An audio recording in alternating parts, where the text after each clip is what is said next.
जंगल के ऊपर सब कुछ हरा भरा, रंगीन और जिंदा दिल था। पंछी गा रहे थे, जानवर खेल रहे थे, सूरज मुस्कुरा रहा था। लेकिन उस सब के नीचे जमीन के अंदर एक छोटा सा जीव रहता था।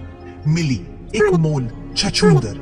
वो रोज खुदाई करता, मिट्टी हटाता, सुरंग बनाता, बिना किसी ताली के, बिना किसी ध्यान के। वो सबकी मदद करता था, लेकिन कोई उसे जानता तक नहीं था। एक दिन मिली थक गया। वो पेड़ की जड़ के पास बैठा और बोला, सबको कोई पहचानता है, कोई चंचल को जानता है, कोई वीर को, लेकिन क्या मैं कुछ नहीं हूँ। उसकी आवाज में दर्द और अकेलापन साफ था। और तभी अचानक जंगल में कुछ अजीब हुआ। पत्तियां पीली पड़ने लगी, पेड़ों की जड़ें सूखने लगी और जानवर घबरा गए। कहीं ये जमीन की बीमारी तो नहीं?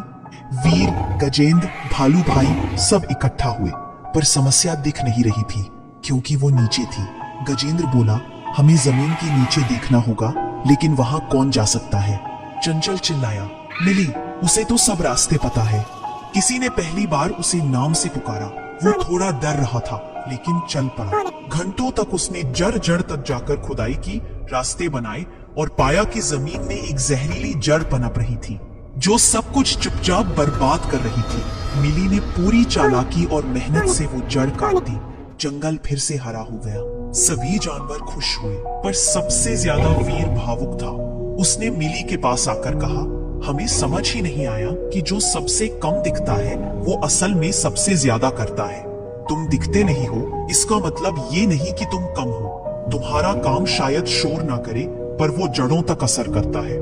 दुनिया को बदलने के लिए हमेशा स्टेज की जरूरत नहीं होती, कभी कभी सुरंगें भी काफी होती हैं।